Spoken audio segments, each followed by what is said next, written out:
where we break the borders of baseless opinions that bind us and build bridges to the truth. I am our host, Caleb, and I am joined by our team leader, Sophia, our editor, John, and our K-pop expert, Scarlett.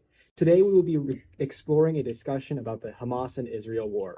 We will be looking at the historical context, political lens, effects on college, and effects on international relations. Does anyone else have anything to say before we begin? Let's get this started. I would like to stress one thing before we begin.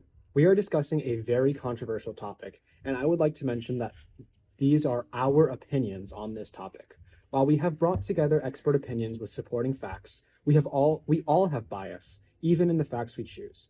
So I encourage all of you listening to do your own research and develop your own ideas. Now, without further ado, let us begin. I will be focusing on the history and impact on Israel and the Hamas war in order to understand the context of what we are about to discuss. According to the Bible, long time ago, before even any of this war took place, Jewish people were given the right to the area that is now known as Israel. However, they were evicted from their homeland, and eventually the Ottoman Empire took over.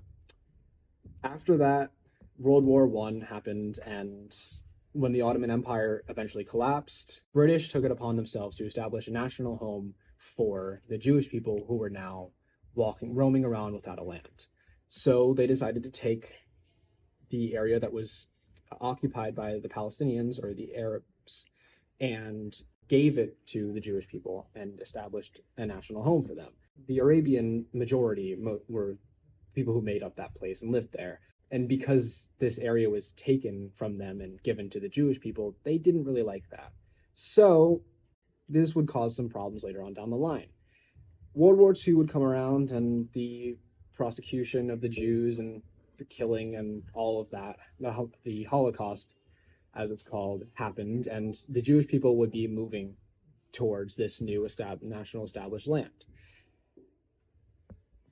More Jewish people would be taking over the area that originally belonged to the Palestinians, and there would be conflicts. As this kind of continued, as the Jewish people took over the land and that was originally belonged to the Arabians, there would be a bunch of different wars, and the Hamas and Israel war that's happening today wouldn't actually be the first. There would be many more of these that would happen beforehand. Eventually, Israel would declare statehood, and 5 Arabian countries would attack. However, during this attack, many Palestinians were forced out of their homes, and eventually new boundaries were set up.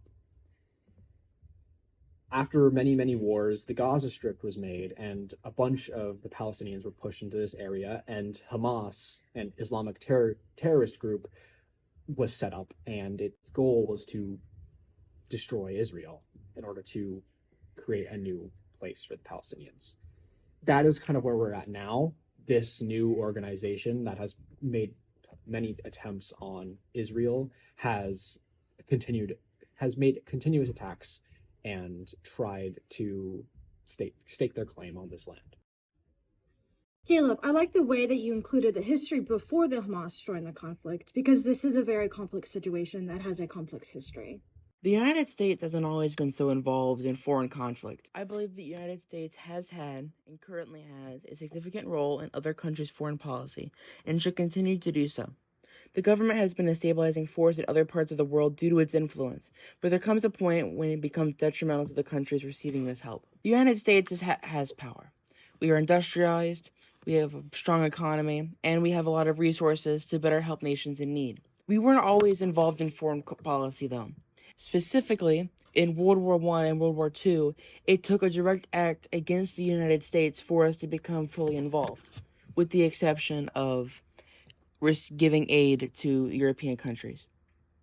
Our involvement changed the course of the respective wars, allowing for U.S. European victory in World War I and World War II. This involvement is also to be attributed to the Cold War, specifically the Korean War. We were a major factor in keeping South Korea from becoming a communist state, according to state.gov. America does impact foreign countries. According to a peer research study involving 23 countries, 85% feel that America has a significant impact on foreign policy, Israel an outlier sitting at over 88%. America has worked with other countries to provide aid and political stabilization. However, when it comes to some conflicts, such as the Israel-Hamas war, these positives switch quickly to neutral points or even negatives. The same Pew Research study involving 23 countries concluded about half of the world thinks America's influence overall is a negative, outliers being Spain and Hungary, who were in 80% agreement that America does not help, and Israel, that says America does help about 80% of the time. The Israel-Hamas war, America has openly supported Israel, sending aid and money to the nation. They have also sent aid to Gaza. While the intentions may have been good, the support of two countries fighting each other in the same war leads to a conflict of interest. With that being said, as quoted by the Carnegie Endowment, promoting freedom and democracy and protecting human rights around the world are central to America's foreign policy. I really like what you said, John. If you remember my U.S. history class, George Washington always wanted America to be like very isolated from other countries, and I think we should have stuck by that a little more, especially during these kind of times. I believe that colleges should prioritize transforming this conflict into a valuable learning lesson, allowing students to engage in respectful dialogue and critical thinking lessons. Given the current political climate, it is advisable for colleges to keep these foreign politics separate from the campus environment. My first point is that reports of physical alterations, growing instances of anti-Semitism, and Islamophobia has plagued schools, putting students on edge. Quotation, it's tense, it's hostile. There have been days where I've had to walk through not one but two protests on campus in order to get to classes, says third-year student at Yediger at Hillel. People are even going up to people, going, F the Jews, says another student. Death threats and protests between classes have made attending pristine colleges like Harvard, the University of Pennsylvania, and MIT a nightmare. My second point is that most college students don't even know what they're fighting for or against. We have smartphones, you know. We're on the internet connected to social media constantly. We're seeing people dying. Literally a genocide orchestrated in front of our eyes. So it affects us mentally and spiritually, says a student who organized a rally. Due to the age of media, college students are being emotionally affected by wars that they are not part of. They say that they want to be a part of spreading awareness to these issues, but this group is the main people who are causing harm to their campus and community. Meanwhile, the survey of 86 of college students say that they've learned about the Hamas and Israel war on social media. 62 through news articles, 52 talking to others, 58 from watching television, and 17 from podcasts, says MSN. Social media has an algorithm, and any message can be spread through this algorithm. This information on Hamas, which in an attempt to humanize this organization, they prefer to call them Palestinians, is easily manipulated and spread for a reason. The student marshals at a rally were concerned about the person because of fears of doxing and attempts to escort him away, then resorted to a well-known nonviolent de-escalatory measure, public pressure, by shouting the word shame in unison, says Daniel Arkin on NBC News. College students are feeling the pressure from these protesters to join in despite not knowing what they're actually doing. How are we to know that this isn't just a big domino effect of students who get emotional over a post and cause others to join their protest through fear, instead of an intellectual and knowledgeable protest with supporters who are actually there for change? Most colleges grapple with balancing free speech, presenting and preventing hate speech, which could be the turning point in making this into a positive lesson for students. Senator Tom Cotton wrote in a letter, while American citizens may have the First Amendment right to speak disgusting vitriol if they choose, no foreign national has the right to advocate for terrorism in the United States. Senator Cotton put this internal struggle and college administration perfectly. What are these protests amount to is terrorism. And how far can admin go to facilitate this? One way that politicians plan to combat this issue is to revoke the visas of international students who participate in these violent outbursts. You have the right to be here on a visa, but you don't have the right to be sitting in the United States, Florida Governor Ron DeSantis says. Although I agree with his statement, I do not think that this is the greatest way to stop this. I think that colleges should focus more on the past problem and focusing on educating these students before the conflict gets too far. With the world of social media, there's no way to facilitate education outside of the classroom, but they do have control within it. Citizens in America have the right to post online and hold peaceful protests, but they do not have the right to be terrorists. This is why I think that as long as colleges get a hold of their classroom, talks on foreign politics in America can be beneficial. Sophia, I really do like your point about all this, like college and turning this opportunity into a learning lesson. I'm just kind of curious on like maybe you talked a bit about social media. Maybe social media could be a solution to some of these problems you brought up. I agree. If we keep putting out misguided information, I feel like we can really turn that around and start holding more informational You posts. think if we put out misinformation? If we stop. If we stop putting out misinformation, okay. I agree. I think there's a difference between like purposely putting out misinformation, which would be disinformation. I think that's bad. And I think like definitely since it's a college, colleges, not we or high school students, colleges should be taking the initiative to try and stop the spread of misinformation by educating their students. Because the problem isn't the misinformation. I mean, yes, that is a problem. We need to educate students. It's the disinformation that's another problem entirely of people purposefully putting out misinformation. I don't think that's a good thing. I think that's very bad. I completely agree. I want to talk about first about the whole how K-pop works briefly.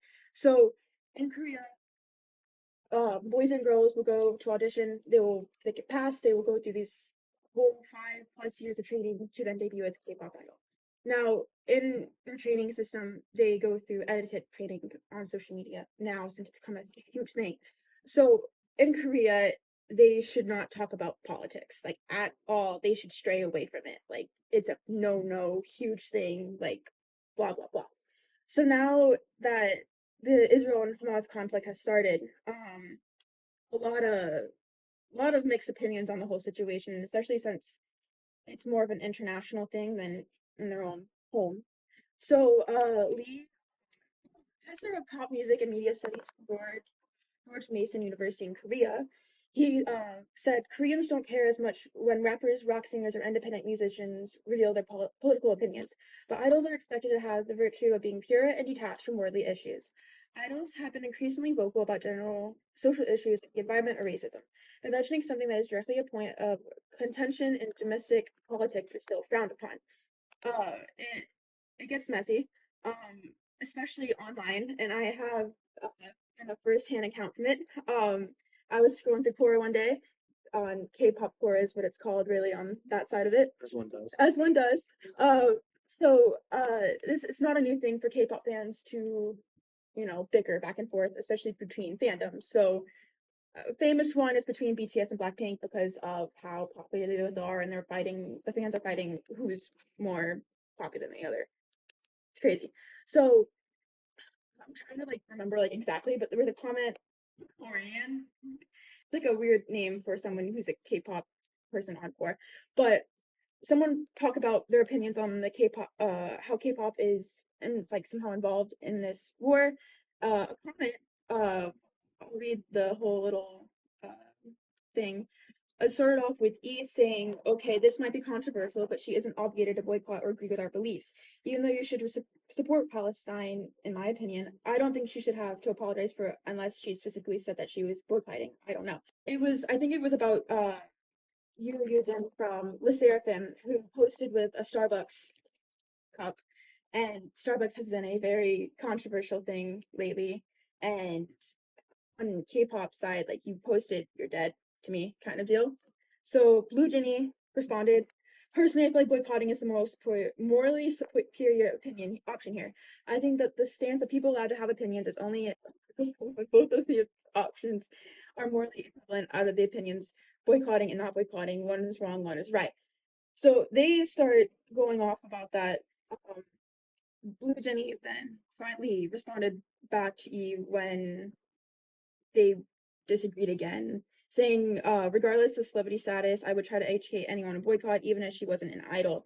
I don't think her being a celebrity gives her an excuse to buy from these brands, which is, I would, and kind of true in a way. because there's other brands out there that are really bad, but you get Starbucks, it's just a drink kind of deal. Like, what's the harm in it? I mean, we don't know what Eugen is thinking all the time with that. She could have done it on accident. She might have known what was happening, but you know, she's from America, so that's kind of why people are so like, oh, why doesn't she do this? Like, blah blah blah.